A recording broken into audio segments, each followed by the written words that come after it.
बिस्मिल्लाहिर्रहमानिर्रहीम। अस्सलाम वालेकुम वीवर्स, मैं वेलकम करती हूँ आपका अपने यूट्यूब चैनल ड्रेसिंग मेनिया पर। इस वीडियो में मैं आपके साथ कलियों वाली और बेल्ट वाली शलवार जिसके पांचों के ऊपर बारीक बारीक सिलाइयाँ होती हैं उसको स्टिच करने का मेथड शेयर करने जा रही हूँ। यहाँ पर कपड़े की लंबाई 2.5 गज़ है और चौड़ाई 37 इंच है, जिसे डबल फोल्ड करके रखा हुआ है। अब मैं इसकी मेजरमेंट्स बता देती हूँ। इसकी बेल्ट की लेंथ जो कटिंग होगी 8.5 इंच पे कटिंग होगी, जो तैयार 5.5 इंच हो जाएगा। और इसकी चौड़ाई डिपेंड करती है, मैंने यहाँ पे 24 बताई है लेकिन मैंने इसे 23 कट किया था। बेल्ट की हाइट हम 8.5 इंच कट करेंगे तो उसमें 1/2 इंच का मार्जिन हमें शलवार को बेल्ट से जोड़ने में लग जाएगा और 2.5 इंच का मार्जिन पीछे इलास्टिक फोल्डिंग के लिए इस्तेमाल होगा। तो बेल्ट की लेंथ हमारे पास 5 या 5.5 इंच तैयार होती है। ज़्यादा लंबी बेल्ट मत बनाया करें, डिस्कम्फर्ट फील होता है। बेल्ट के बाद शलवार की लंबाई मेरे पास 32 इंचज़ कटेगी इसके ऊपर। फिर कहीं जाके मेरी एक्चुअल शलवार की लेंथ जो 37 इंचज़ तैयार होगी वो होगी। अब मैंने 32 इंचज़ जो नीचे कट करना है उसमें 1/2 इंच सिलाई का मार्जिन पाइंचे में जाएगा, 1/2 इंच ऊपर बेल्ट को स्टिच करने में जाएगा। तो ये सारी मेजरमेंट्स हैं। अब चलें हम सबसे पहले ये जो कपड़ा डबल फोल्ड करके रखा हुआ है इसको चौड़ाई के रुख पे 8.5 इंच जो कि हमारे एक्चुअल बेल्ट की लेंथ है उसको पूरे कपड़े को फाड़ देना है। यानी जो 2.5 गज़ कपड़ा है वो सारे का सारा ही मैंने निकाल दिया है। इसकी वजह यह है कि मुझे इस शलवार में बहुत ज़्यादा घेर नहीं चाहिए, लेकिन अगर आपको ज़्यादा घेर चाहिए तो उसका भी तरीका आगे चल के समझा दूंगी। अब इस कपड़े को यूं ही डबल फोल्ड कर लिया हुआ है मैंने और यहाँ पे मुझे पाइंचे की चौड़ाई जो तैयार है वो 14 इंचज़ चाहिए। तो ये वाला कपड़ा मेरा एक्चुअल पाइंचा जो तैयार आएगा उतना चौड़ा होना चाहिए। इसको हम कहते हैं शलवार 2 हिस्सों में डिवाइडेड होती है, सेंटर पैनल और कलियाँ या पाइंचा कलियाँ। तो ये पाइंचा हम सबसे पहले कट करेंगे। तो यहाँ पे जो मेरे पाइंचे की चौड़ाई या तो आप 1 इंच इससे कम चौड़ा रख लें या एग्जैक्ट वही रख लें, इसी से सिलाई का मार्जिन निकलने वाला होता है। तो मैंने आपसे कहा कि इसकी लेंथ मैं यहाँ पे रखूँगी 32 इंचज़। इस पे मैंने निशान लगा लेने हैं और स्ट्रेट इसकी लाइन ड्रॉ करके इसको एज इट इज़ कटिंग कर लेना है। और ये चूँकि सेंटर से जुड़ा हुआ है, चौड़ाई के रुख पे डबल फोल्डेड है, तो इसको मैं सेंटर से सेपरेट कर लेती हूँ। तो मेरे पास ये 2 सेपरेट पाइंचे मिल जाते हैं। इसके बाद बारी आती है कि हम कुंतों को किस तरीके से कट करेंगे। इससे पहले हम इसको पहले बैक साइड के ऊपर निशानात लगा लेते हैं और इसको लंबाई के रुख पर ही हम फोल्ड कर लेते हैं। ये है हमारे पाइंचे बेसिकली। अब ये जो हमारे पाइंचे तैयार हुए हैं इसे हम सेपरेट कर लेते हैं और बाकी का कपड़ा वैसे ही चौड़ाई के रुख पे डबल फोल्ड करके बिछा लेना है। सारी बात समझने की इसी हिस्से में है। अब मैं एक और चीज़ आपको बता दूं कि पाइंचे और कुंदे की चौड़ाई का क्या हिसाब होना चाहिए। पाइंचे को जब हम यूँ खोलते हैं इस तरीके से, यानी पूरा जो 14 इंचज़ है वो 14 इंचज़ 2 टाइम्स हमारे पास चौड़ाई में कपड़ा होना चाहिए कुंदों के लिए। आसन यहाँ पे रखूँगी 10.5 इंच ऊपर से नीचे की तरफ हाइट पे मार्क करूँगी, क्योंकि मुझे टोटल तैयार 14.5 इंचज़ चाहिए होती है। और जहाँ पे मैंने आसन का मार्क किया है उससे 1.5 इंच अंदर की तरफ मार्क करना है। ये वाला हिस्सा तिरछा कली का पाइंचे के अंदर स्टिच होना बहुत ज़रूरी होता है। अब जहाँ पे मैंने ये 10.5 इंच के बाद 1.5 इंच चौड़ा मार्क लगाया है उससे नीचे कली की लेंथ मार्क करूँगी। कली की लेंथ हमेशा हमारी जो सेंटर पैनल होता है उससे आधी इंच ज़्यादा होती है। यहाँ पे मैंने 32 इंचज़ मार्क कर लेना है इस तरीके से। अब बिल्कुल इसके सामने फ़ौरन से मार्क करना बहुत मुश्किल हो जाएगा, तो मैं अपोजिट साइड पे जाऊँगी जहाँ पे मैंने इस तरफ 10.5 इंचज़ के ऊपर आसन को मार्क किया है उसके सामने 32.5 इंचज़ जो फोल्डेड हिस्सा है उसके ऊपर मार्क कर दूँगी। और जैसे ही उसके ऊपर 32.5 की लेंथ मार्क हो रही है उसको अंदर की तरफ मैं 1.5 इंच ले लूँगी। फिर बता रही हूँ ये 1.5 इंच हमारे पाइंचे के अंदर स्टिच होना ज़रूरी होता है। और इसके बाद मैंने 10.5 इंचज़ वही ले लिया है जो कि आसन का मैंने इस तरफ लिया हुआ है। अब जो मैंने निशानात लगा दिए ऊपर वो एक स्ट्रेट लाइन बन जाएगी। वो अभी तो कोई कैमरा में नज़र नहीं आ रही, मैं आपको थोड़ा सा और डिटेल से बता देती हूँ। ये देखिए, ये है हाइट हमारी आसन की 10.5 इंचज़, ये 1.5 इंच लिया, ये 32.5 इंचज़ पे लेंथ मार्क की। अब यहाँ से लाइन तो प्रॉपर ड्रॉ नहीं हो रही थी, तो हमने दूसरी साइड से 32.5 इंचज़ यहाँ पे मार्क किया, 1.5 इंच अंदर की तरफ लिया और 10.5 इंच वहाँ पे मार्क करके स्ट्रेट लाइन बना दी। अब ये जो तिरछा है ना, ये वाला स्केल से मिलाना मुश्किल है, तो इंचेस टेप रख के इसको एक सेंटर में मार्क लगा दूंगी। फिर स्केल की हेल्प से इसे मैं सीधा लाइन ड्रॉ कर दूंगी। उम्मीद है यहाँ तक की सारी ड्राफ्टिंग मैंने आपको क्लियरली समझा दी है। अब जैसे ही यहाँ पे लाइन ड्रॉ करती हूँ, इसके बाद बारी आती है कि हम इन कलियों को किस तरीके से कट करते हैं। मैं कट करके भी आपको दिखाऊंगी और आज मैं उस तरीके से आपको शलवार स्टिच करके बताऊंगी जिस तरीके से मैं खुद स्टिच करती हूँ। इससे पहले मैं 2 दफ़ा सिखा चुकी हूँ, लेकिन वो खड़ी शलवारें थी, उस पर बेल्ट अटैच करना मैंने आसान तरीके से सिखाया था, लेकिन इस दफ़ा मैं आपको थोड़ा टफ़ तरीका सिखा दूँगी ताकि आप एडवांस सीख सकें। यहाँ पे सबसे पहले मैंने ये वाले हिस्सा कट कर दिया है जो कि एक तिरछापन था, फिर यहाँ से लंबाई कट की। अब जो ये आसन एक तरफ से जुड़ी हुई है इसको तो एज इट इज़ रहने देंगे, लेकिन इस पर हमें सिलाई ज़रूर लगानी है ताकि सिलाई का मार्जिन कवर हो जाए। लेकिन ये वाली 2 कलियाँ जुड़ी हुई हैं सेंटर से, तो इसे हमने यहाँ से कट कर लेना है ताकि ये सेपरेट हो जाए। यहाँ तक हम लोगों ने कलियाँ कट कर ली, पांचे कट कर लिए। अब बारी आती है कि हमने बेल्ट कहाँ से निकालना है। तो साइड से जो हमारा कपड़ा सीधा सीधा 8.5 इंच चौड़ा था, बस उससे हमें बेल्ट निकाल लेना है। यहाँ पे ये 4 कलियाँ तैयार हो चुकी हैं। 8.5 इंच हाइट थी और यहाँ पे एक हिस्से में चूँकि जोड़ आएगा इसलिए मैंने इसको 22.5 इंच रखा है, यानी 22.5 इंच का डबल 45 इंचेस उसको कट कर लेना है। और ये वाला हिस्सा जो एक्स्ट्रा बचा है ये हम पांचे में इस्तेमाल करेंगे। चलें जी, अब सिलाई स्टार्ट करते हैं। सबसे पहले हम कलियों को आसन से स्टिच करेंगे और इसे स्टिच करने के बाद जो आसन का जुड़ा वाला हिस्सा था वो मैं बैक साइड पे रखती हूँ, और जो ओपन साइड थे जिन्हें मैंने स्टिचिंग तो दोनों पीसेस पे लगाई है, लेकिन ये खुला वाला हिस्सा मैं फ्रंट की तरफ रखती हूँ क्योंकि बैक पे उठते बैठते हुए हमारा दबाव ज़्यादा होता है। अब इसमें से एक हिस्सा जो कलियों का स्टिच हो चुका है आसन से उसको सेपरेट कर लेते हैं और इसके जो पांचों वाले हिस्से हैं उसको पकड़ते हैं इस तरीके से। अब इसकी सीधी सीधी सिलाइयाँ लगनी है, एक हिस्सा दाएं जुड़ेगा एक बाएं जुड़ेगा और इसे यूं ऊपर से नीचे की तरफ लेके आना है। और जो कलियों का 1/2 इंच एक्स्ट्रा हमने रखा था, यानी जो पांचा था वो 32 इंचेस लॉन्ग था और जो कलियाँ थी 32.5 इंचेस लॉन्ग थी, तो हमने 1/2 इंच नीचे की तरफ बढ़ाना है।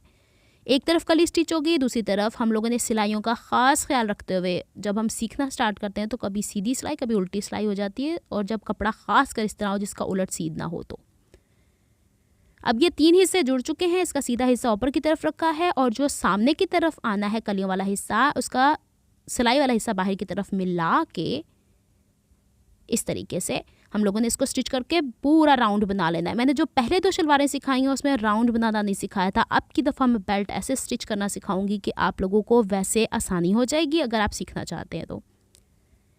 लीजिए जनाब, ये पूरा राउंड तैयार हो गया। अब यहाँ से मुझे देखना है कि ये फ्रंट वाला हिस्सा है, सेंटर से सेंटर मिला देना है, यानी आसन से आसन मिला देनी है। और साइड की कलियों का ये वाला हिस्सा इस तरह मिला के, साइड की कलियाँ नहीं सॉरी साइड का पैनल, इसको यूं 2.5 इंच उठा के, यानी जो साइड पे बिल्कुल ये बनी हुई ना क्रीज जो हम लोगों ने कट करके और बाद में फोल्ड की हुई थी, उसको यूं उठा लेना है। चारों पीसीज आ गए। जो बैक की तरफ पीस जा रहा है कपड़ा उसको सिंगल पीछे निकाल के 3 हिस्सों को सिलाई लगानी है। ये होता है सेंटर वाला प्लेट। दोनों की डायरेक्शन सेंटर सीट की तरफ लेकर आनी। यहाँ पे मैं आपको स्टिच करके भी बताऊंगी ताकि आपको अंदाज़ा हो जाए कि इसे हम किस तरीके से बनाते हैं। ये देखिए, इसके ऊपर सिलाई हमें जो एक्चुअल सिलाई का दबाव है उसे छोटी रखनी चाहिए। ये देखें, एक तरफ की डायरेक्शन सेंटर सीट की तरफ है, दूसरी तरफ से फिर मैं आपके सामने ही इसको बैलेंस कर रही हूँ। ये देखें, 2.5 इंच उठाया, 4 पोर्शन हो गए कपड़े के। अब एक हिस्सा पीछे वाला पीछे निकाल दिया और 3 हिस्सों को आपस में स्टिच कर दिया। ये प्लेट मेंटेन होगा तो आपकी शलवार मेंटेन होगी। अब यहाँ पे मैंने जो बेल्ट है उसको स्टिच कर लिया, जिसका एक हिस्सा था सेंटर बैक पे मैंने कट लगाया हुआ था ऑलरेडी। इसको इससे इसलिए मिलाना है कि बैक के ऊपर सिलाई का मार्जिन नहीं है। जो कन्नी वाला हिस्सा वो बेल्ट में लेके आऊँगी। यहाँ से दूरी पे मैंने 5 इंच पे निशान लगाना है। अब यहाँ बहुत ध्यान से देखना है, ये समझ में आ गया तो समझें पूरी शलवार आराम से स्टिच हो जाएगी। अब ये 5 इंच यहाँ पे है, 5 इंच इस तरफ है और 5 इंच ही हमें 4 साइड पे लगाना है, यानी कि फ्रंट जो आसन है उसके दाएं बाएं 5-5 इंच और जो बैक आसन है उसके दाएं बाएं 5-5 इंच ये निशान होने चाहिए। इनके बीच में हम लोगों को फ्रंट और बैक आसन के करीब करीब प्लीट्स देनी है, लेकिन इन 5-5 इंच के बीच का ये जो गैप है इसमें एक भी प्लीट्स नहीं आएगी। ये ध्यान रखना है, ये हमारी साइड का हिस्सा है जो हमारे हिप्स के साइड वाले हिस्सों की तरफ आएगा। अब देखिए, मैं आपको बताने वाली हूँ हम स्टिच कैसे करेंगे। सेंटर सीट फ्रंट की उठा लेनी है, उसका सीधा हिस्सा यानी जो फेयर साइड होती है अपनी तरफ रखनी है। बेल्ट का सेंटर फ्रंट वाला जो फ्रंट की तरफ लेकर आना है, ये चूँकि सिलाई फ्रंट की तरफ आएगी, सेंटर पकड़ लेना है। अब बेल्ट के ऊपर निशानात हैं। ये 5 इंच पहली दूरी जो है वो इस प्लीट के साथ यहाँ पे स्टिच होनी चाहिए इस तरीके से, और जो सारा हिस्सा शलवार का है उसकी बनेगी प्लीट्स, या उसके बड़े स्टिच करके आप लोगों ने जैसे प्लीटें डाल लेते हैं, गैदर्स कर लेते हैं, वैसे आपने कर लेना, आपकी मर्ज़ी जैसे आप करना चाहें। लेकिन ये सारा हिस्सा 5 इंच के अंदर कवर होना चाहिए। लेकिन मैं यहाँ से स्टिचिंग स्टार्ट नहीं किया करती हूँ। देखें, सेंटर सीट मिलाई बेल्ट की और शलवार की, 5 इंच की दूरी पे ये पहली बड़ी प्लीट आएगी। इसके बाद जो गैप है जो मैंने आपसे कहा था जिसके अंदर कोई प्लीट नहीं आएगी, हमारी साइड हिप के ऊपर जाएगा, यानी पिछली आसन के 5 इंच की दूरी से पहले वाला जो सारा मार्जिन है ना, मैंने वहाँ से सिलाई स्टार्ट करनी है। लेकिन यहाँ पे देखिएगा कि ये जो बड़ा बच रहा है शलवार का कपड़ा वो भी हम प्लीट में कवर करेंगे, लेकिन वो जब हम स्टिच करते हुए गोलाई में आके वापस स्टिच करेंगे तब कवर करेंगे। अभी हमने सिलाई यहाँ से स्टार्ट करनी है। यहाँ सिखाते हुए थोड़ा स्लो है, लेकिन जब आप इसको सीख जाएंगे तो आप बड़ी आसानी से शलवारें बना लेंगे। अच्छा, अब मैं एक जितनी हाइट के ऊपर सिलाई कर सकूँ तो मैंने सीम गाइड यहाँ रख लिया, वरना तो आपने 1/2 इंच के गैप से सिलाई लगानी है। ये पहला साइड की फिटिंग वाला मार्जिन है जो कि फ्रंट प्लीट की तरफ आ रहा है, बड़ी प्लीट की तरफ, यानी हम पहले 5 इंच की दूरी की तरफ फ्रंट आसन की तरफ आ रहे हैं। ये लीजिए, हो गया। इसके बाद जो 5 इंच है ये वाला शलवार का सारा मार्जिन छोटी छोटी प्लीट्स की सूरत में हमें 5 इंच में कवर करना है, और जो सेंटर सीट हमारी बेल्ट की है उसको शलवार की सेंटर सीट से मिला देना है। अच्छा, फ्रंट की तरफ जो प्लीट्स की डायरेक्शन होती है ना वो सेंटर सीट की तरफ होती है, आसन की तरफ होती है। ये ध्यान में रखने वाली बात है। बहुत एहतियात से जो हम प्लीट डालते हैं उसके किनारे आपस में मिलने चाहिए, ऊपर नीचे नहीं होने चाहिए, वरना फिर शलवार यहाँ से बिसकती है, जिसे कहते हैं छिद जाना कहते हैं, या खिंच पड़ती है। अच्छा जनाब, ये अब दूसरा 5 इंच का मार्जिन है जो कि फ्रंट सेंटर सीट से दूसरी तरफ जा रहा है। अब प्लीट्स की डायरेक्शन हम फिर सेंटर सीट की तरफ कर देंगे, यानी डायरेक्शन ऑब्वियसली इसकी चेंज होगी, और हमने दूसरी बड़ी प्लीट की तरफ चले जाना है, यानी वो 5 इंच का एरिया हम लोगों को कवर करना है प्लीट्स की सूरत में। उम्मीद है आपको ये सारी जो मैं समझाने की कोशिश कर रही हूँ, अगर समझाने में कोताही हो रही है तो आप देख के समझ पा रहे हैं इसे। यहाँ पे देखिए, इस निशान तक हमें कवर करना है। प्लीट्स बड़ी छोटी हो सकती हैं, इसीलिए थोड़ी दूरी के ऊपर से पहले ही मैं एडजस्ट कर लेती हूँ। अब जो हिस्सा आया है हमारा, अच्छा ये शलवार का ये हिस्सा, इसे बेल्ट के अंदर से गुजारना पड़ेगा। अब ये जब आपके हाथ में आएगी खुद ब खुद आपको समझ में आएगी। अब ये साइड की फिटिंग वाला हिस्सा है जो कि पिछले 5 इंच की दूरी के ऊपर लेकर जाएगा आपको। इसके अंदर हमारी शलवार में किसी किस्म की कोई प्लीट देनी नहीं होती। ये 5 इंच तक आ गए। अब हमें सेंटर सीट को, यानी बेल्ट के सेंटर सीट को और शलवार के सेंटर सीट को मैच करना है। अब देख लेते हैं हमारे पास गैप कितना बचा है। एक बात का ध्यान रखिएगा कि यहाँ पे जो शलवार है बैक साइड के ऊपर, ये प्लीट्स अंदर की तरफ नहीं पड़ेंगी, यानी ये हमारी सेंटर सीट से दूरी की तरफ, यानी फ्रंट की जो होती हैं वो सेंटर सीट की तरफ पड़ती हैं, और जो बैक की होती हैं वो सेंटर सीट से दूरी की तरफ पड़ती हैं। और 2 प्लीट्स तो मस्ट होनी चाहिए। अब देखिए, सेंटर मेंटेन हो गया, 1 इंच काफ़ी था। अब दूसरी तरफ की डायरेक्शन हमने चेंज कर देनी है और इस एरिया को कवर कर देना है, और आराम से हमारी बेल्ट स्टिच हो गई। ये है तरीका जिससे आप जल्दी से बेल्ट को स्टिच कर सकते हैं। बार बार पिनिंग करने की ज़रूरत नहीं, अलग-अलग सिलाई करने की ज़रूरत नहीं। एक ही सिलाई में बेल्ट और शलवार आपस में अटैच हो जाती है। अच्छा, अभी मैं आपको इसको यहीं सीधा करके दिखाती हूँ। फिर हमने सारा सिलाई का जो मार्जिन है वो बेल्ट की तरफ करके ऊपर की तरफ, फिर इस पे हाफ बूट के गैप से सिलाई लगा देनी। अगर रेशमी कपड़ा स्टिच कर रहे हैं तो ओवरलॉक कराना मस्ट होता है। फिर इसको आप लब की सिलाई बिल्कुल कोने कोने की लगा देंगे तो भी शलवार का ये हिस्सा अपनी जगह पे बैठ जाता है।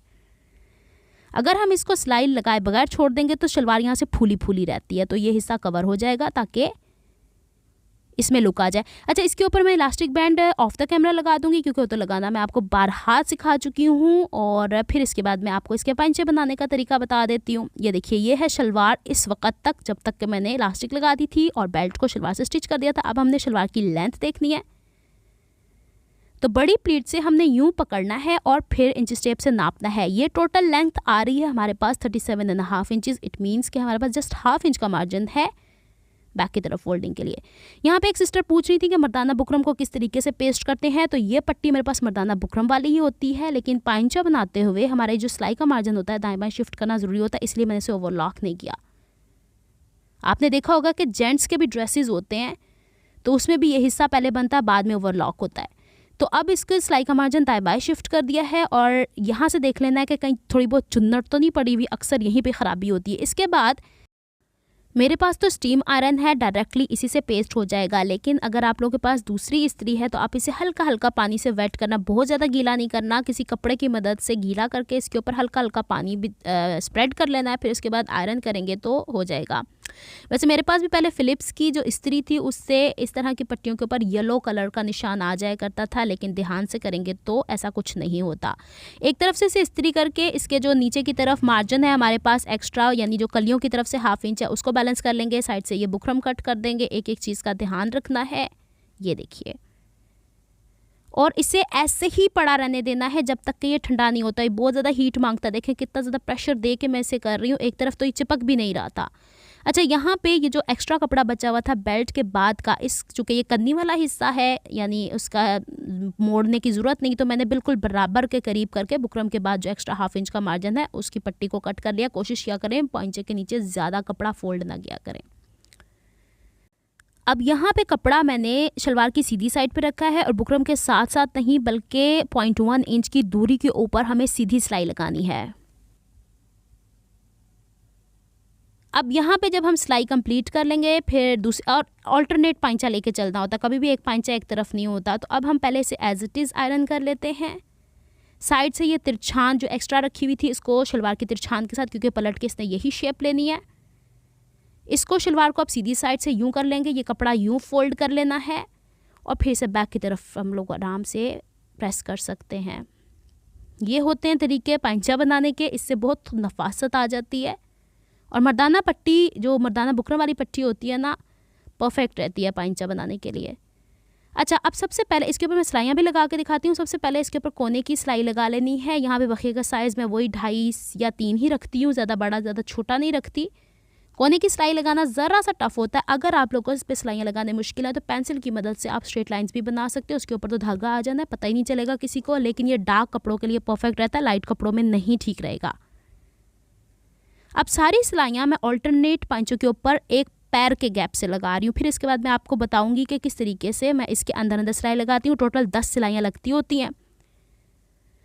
अब हर एक जो पाँव का गैप है उसके अंदर अंदर मैंने 2-2 मज़ीद सिलाई लगानी। आपको थोड़ा थोड़ा मैं आगे भी हिंट आउट करती जाऊंगी कि किस तरीके से सिलाई लगानी है।